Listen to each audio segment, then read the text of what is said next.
All right, guys, we got Coach here. Let him go ahead Okay. and get started. Well, good morning, everybody.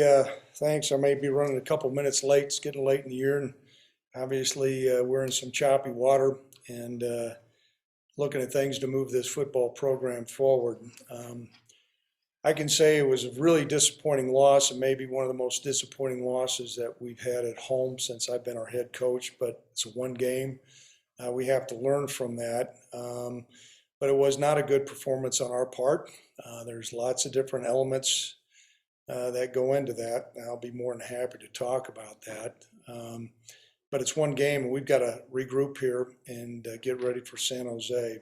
Something that I have done, I looked over our schedule and I looked at turnover margin, and I certainly see some of the fumbles that we've given up, and obviously the interceptions. And I went back through and I looked at the last several games here.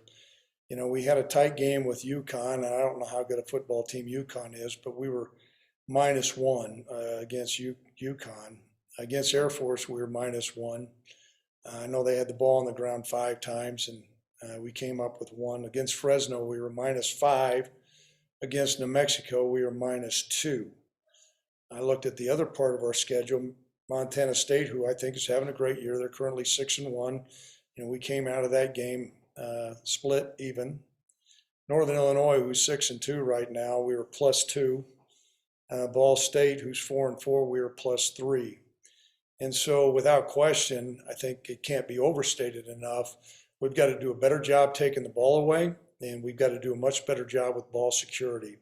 As you get in conference play, that's going to have a profound impact. And even some of the teams that we played in our non-conference schedule, it had a huge impact. And so that's got to be addressed. It's got to get flipped. We're underwater right now there. There's lots of different reasons why, but that's my job as head coach to get that flipped around. And as you guys know, we've got some experienced writers here, and I think I'm an experienced coach. That's easier said than done. In reference to the game, defensively, holding them to 14 points was a solid performance.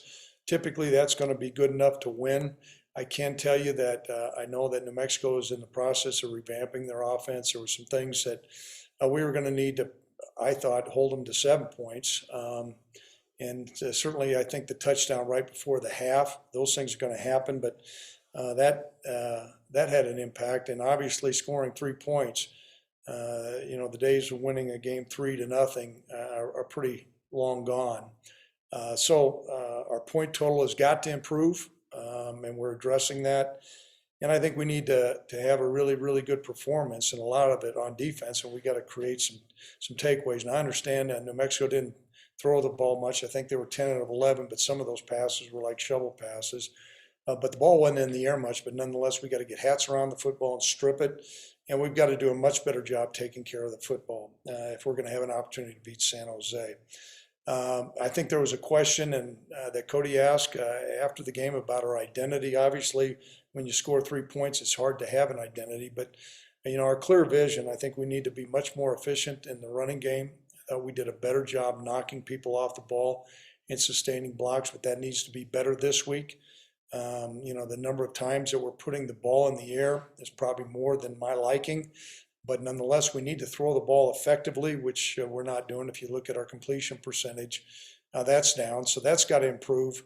We need to be much more physical up front. And we need some explosive plays. We had the one pass play to Isaiah that, he came down with it. He wasn't able to continue running. But we need to hit a couple of the other ones because he was open 2 or 3 other times, and we failed to convert on those big plays. And if you look back on some of our better performances offensively, that's been the case. We've had some explosive plays. So control the line of scrimmage.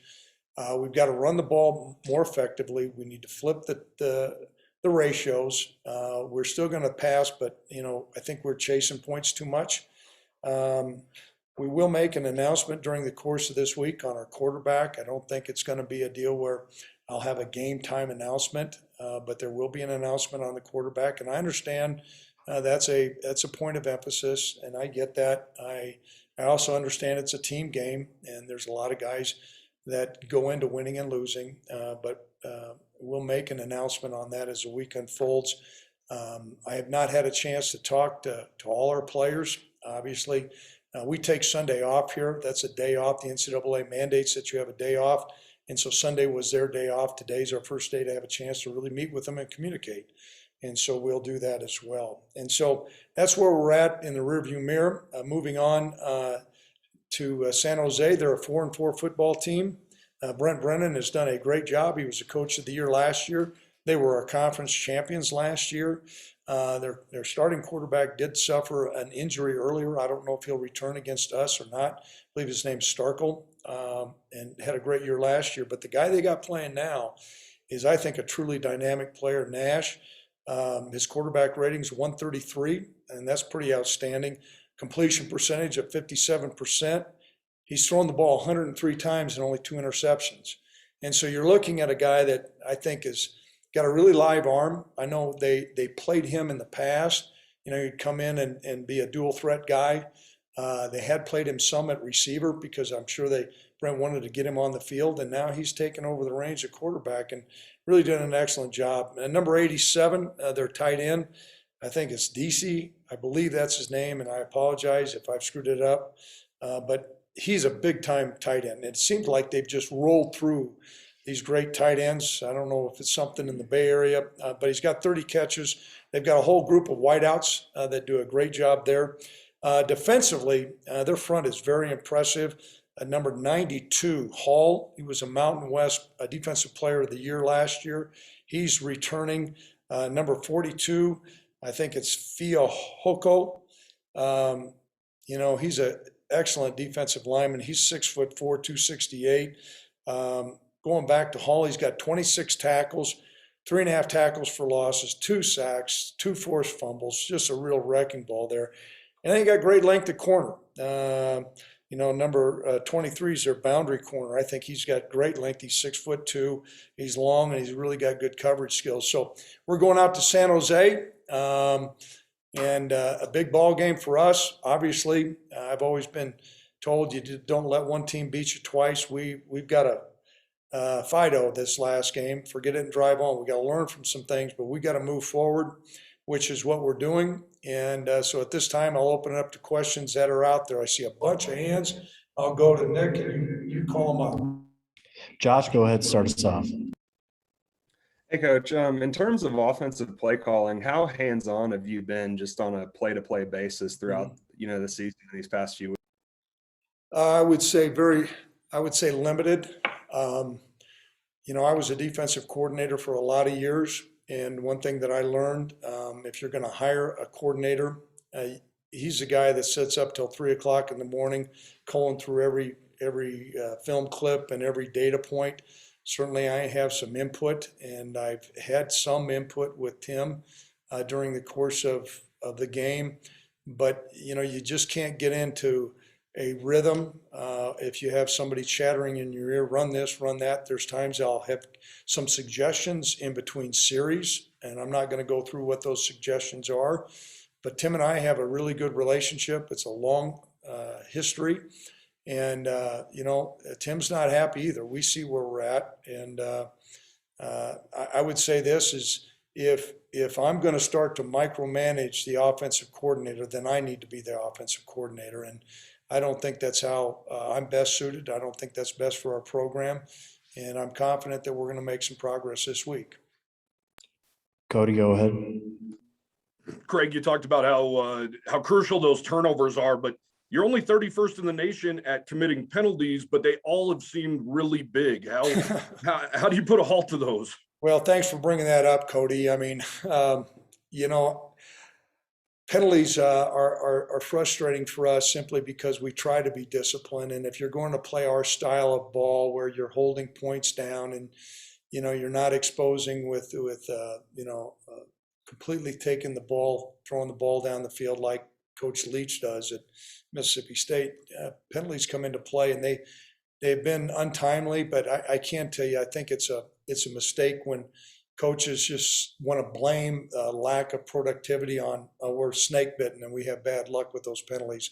I think that's short-sighted. I do think a couple of those penalties really came at costly times, and that's got to be a message to our players. So that's the way I'm going to address it. I appreciate the question. Ryan, go ahead. Craig, football is a game of adversity, and Mhm. you guys are facing that right now. There's value in that if you can overcome it.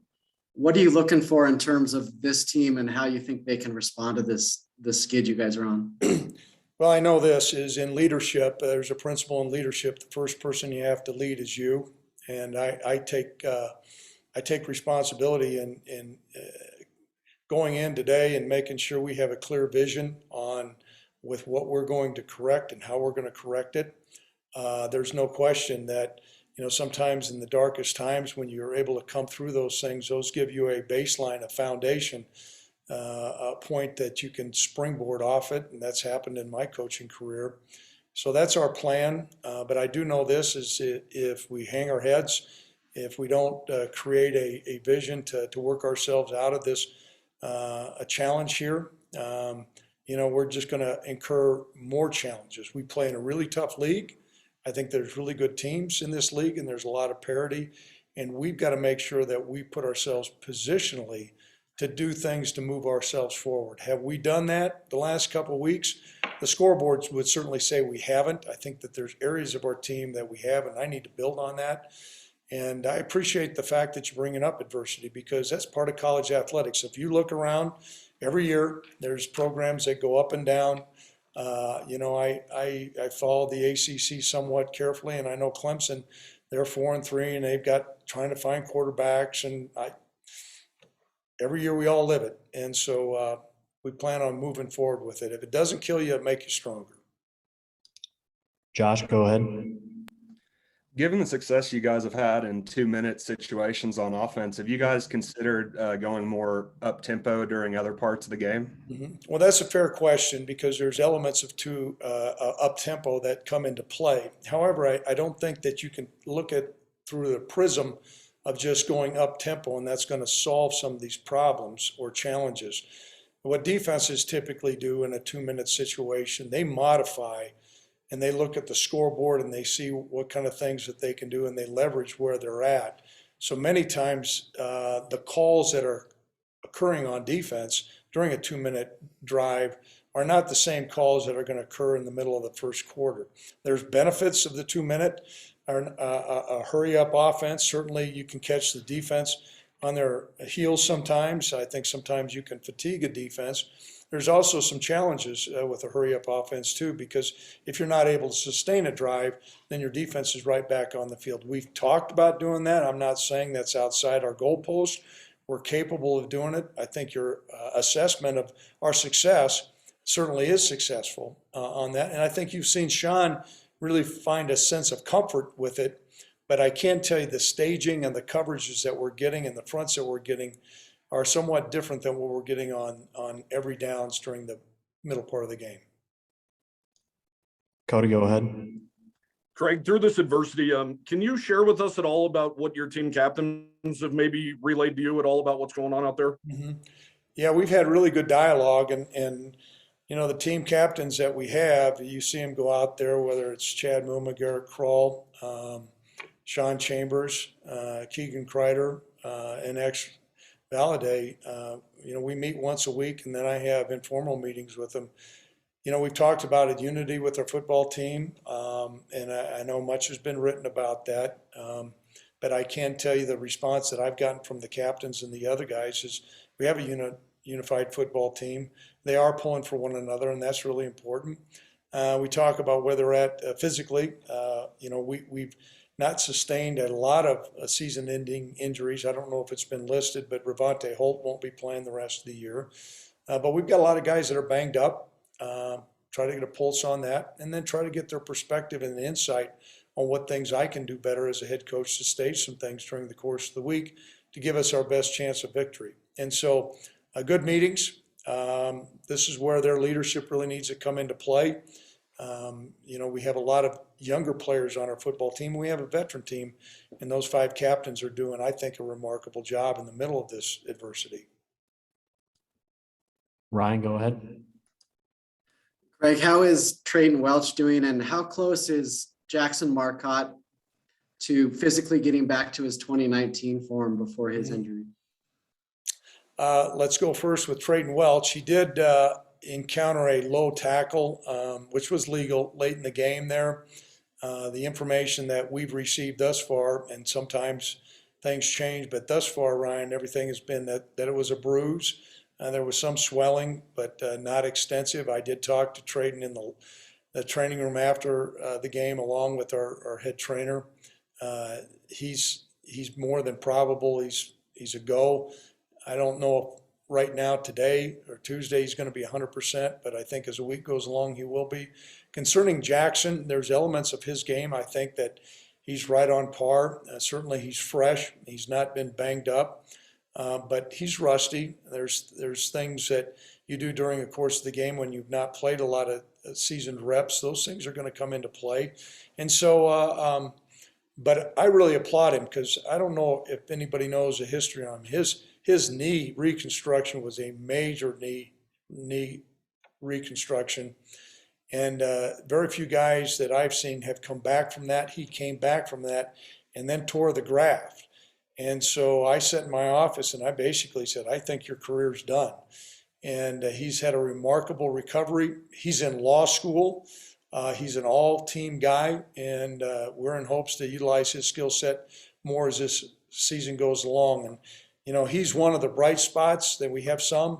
And as you go through some of this adversity, when you have men like this, that you see their resiliency and their resolve, it gets you up in the morning and have a cup of coffee and go put the whistle around your neck and coach these guys.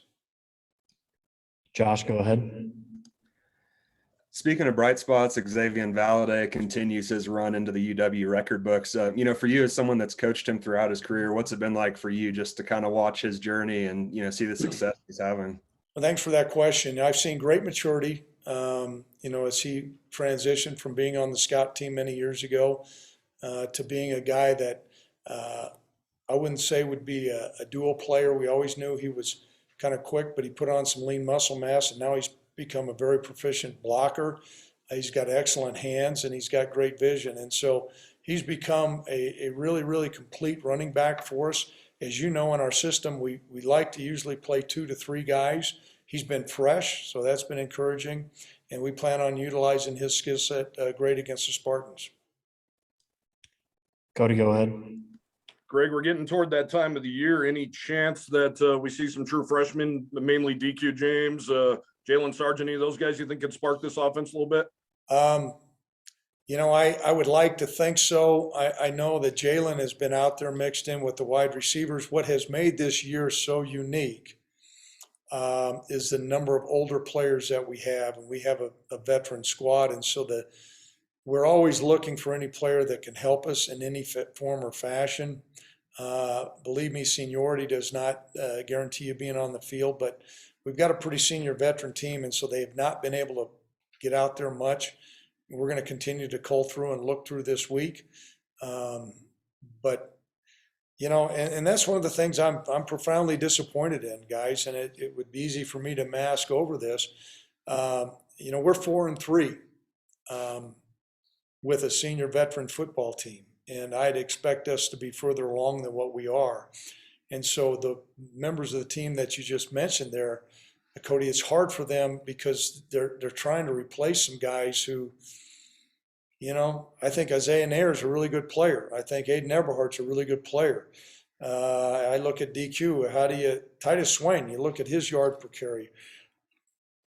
It's, you know, and I can tell you what, I'm trying like a steer, Cody, to figure out a way to win a damn game around here. And we'll look at everything we can, but it's just been, it's perplexing to me. And so I'm in hopes we get the ship righted this week. Ryan, go ahead.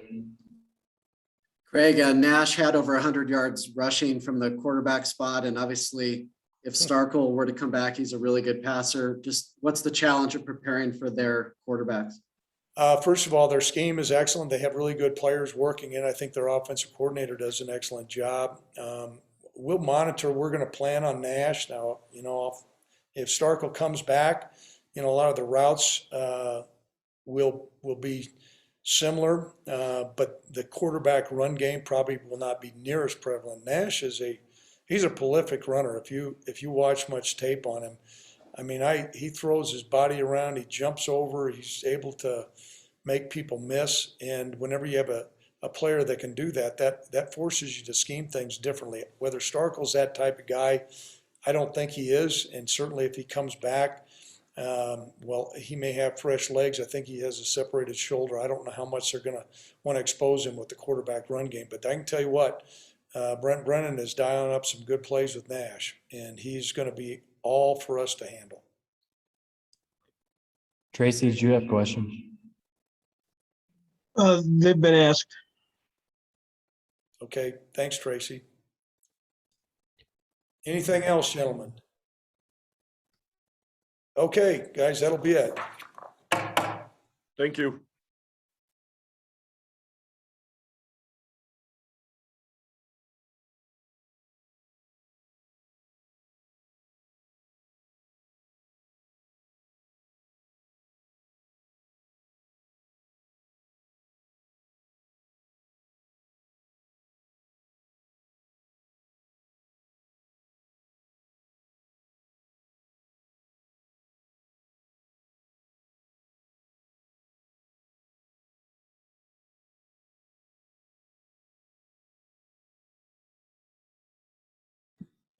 All right, guys. Big E had class, so we got Aiden Eberhart here.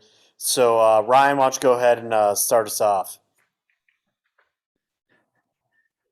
Aiden, Coach Bull just said he's trying like a steer or something. I can't remember what the phrase was to figure this thing out on offense. How close do you think you guys are to getting it rolling again? Yeah, after watching the film and everything already, I think we're really close. I think the plays are out there. And I think we've got the players and the coaches to do it. So just coming down to being able to execute during a game and making those plays happen, converting on first, second, and third down. I think we just need to get the ball in the end zone once, and that'll open up the field gate, the floodgate. Aiden, if you were to call your dad, let's just say your dad after a game, and he says, "What's wrong with this offense?" What do you tell him? You can't pin it on anyone. There's not one person to be able to pinpoint and say, it's this person doing this or anything like that. Just as an offense overall, we haven't been able to execute and put the ball in the end zone, and that's what it comes down to. Is we're out there trying to score points, and we haven't been able to do that. So hopefully we can watch the film and be able to see where we're going wrong and be able to come out next game and put some points on the board. Aiden, with all the success you guys have had in the 2-minute situations, do you think that the offense has a little bit of comfort maybe in those up-tempo settings a little bit? Yeah, I think we do have some comfort. We've been able to practice those situations, throughout practices, and even in the summer we would go through that. But I think, during the last couple games we've been put in those positions to play those 2-minute little kind of, I don't know what you want to call it, 2-minute offenses, I guess. And so I'd say we're pretty comfortable. Everyone knows the plays and we all know what we're doing out there. So yeah, I'd say we're pretty comfortable. Sean and Levi were obviously frustrated after the game when they both came out and talked. And what have they been like behind the scenes, and what has that competition been like? Yeah, I think they always make each other better. That's what's been really nice to see. Is it's not it's not like they don't like each other outside of football or anything like that. They're both great people, and they both are able to lead the team and lead the offenses. And they're good friends, and they're able to talk about what they see on the field and help each other out and help each other learn in different aspects of the game. So it's been really good to see them talking and helping each other out. Let's lighten this thing up a little bit, Aiden. Did you have to pay for the golf cart that you crashed the other day in your video that was online? No, I did not. It was really the tire. The more that we looked at it, the tire just kind of got stuck on the little gate there, and there wasn't any scratches or anything like that. So to my defense though, it was like a 3-row golf cart. It wasn't like a normal little small one. So turn radius wasn't as great as I was expecting. I know that was a fun little video, but did it also, walking down memory lane? You only have 5-6 games left here. I mean, did that kind of sink in at all?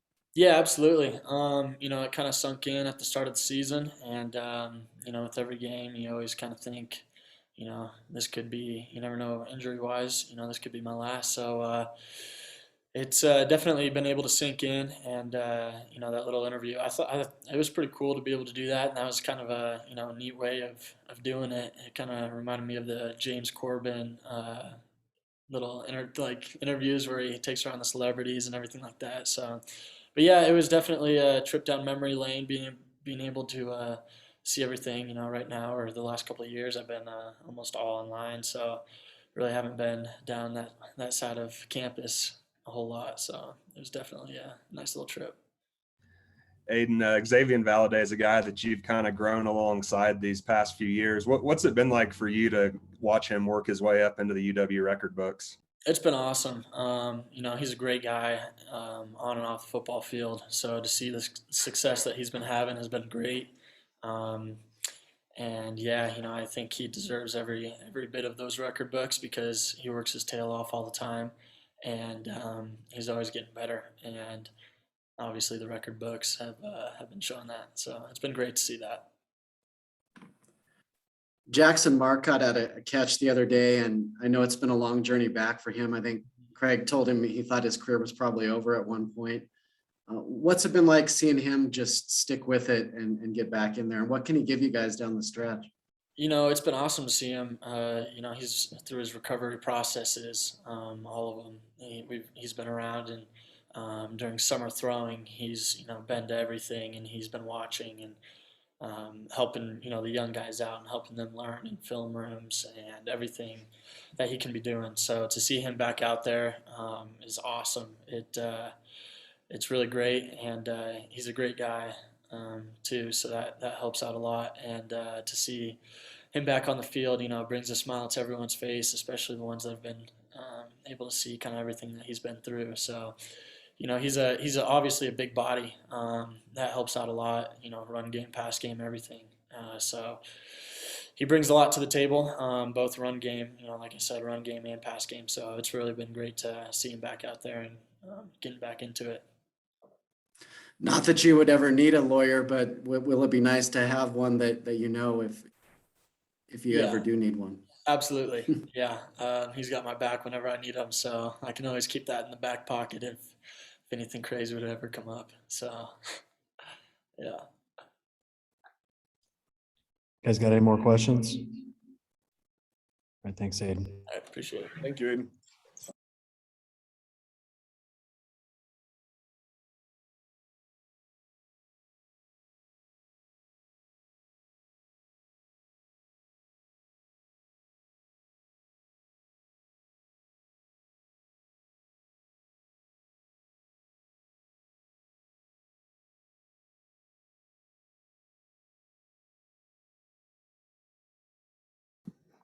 All right, guys, we got Braden Smith here. Josh, why don't you go ahead and get started?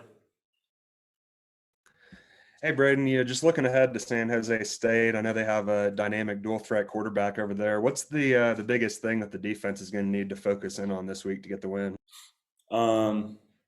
Honestly, I haven't looked too much in what they do. Basically, everything was like for me is just watching them on TV.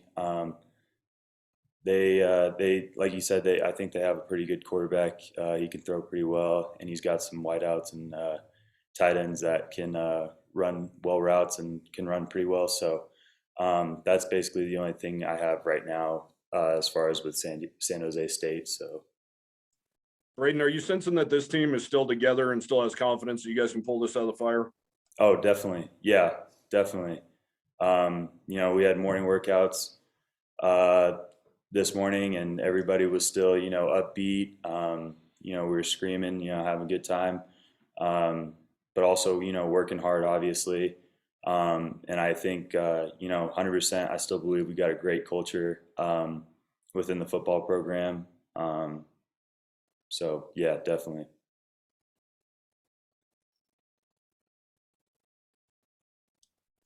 Braden, were you guys surprised at all that New Mexico ran so much of their option stuff and didn't put it up more? Honestly, I don't think we were too surprised. Last season, during the COVID year, they came out and started doing that stuff against us. So to me, I don't think it was a big surprise. They did a lot of the thing that was new is that they did a lot of tight end delays. We saw that this year throughout film. We knew they were going to do that. So we just got to execute better. Braden, you guys are going to see a couple really good tight ends over the next 2 weeks. How do you think you guys have done so far this year in just defending the tight end? I definitely think that we can improve.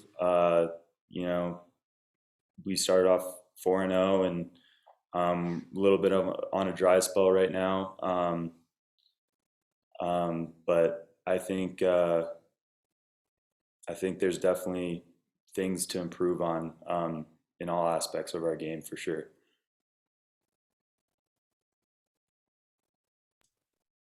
Got any more questions, guys? All right, perfect. We'll call you. Thanks. Thanks, Braden. Thank you.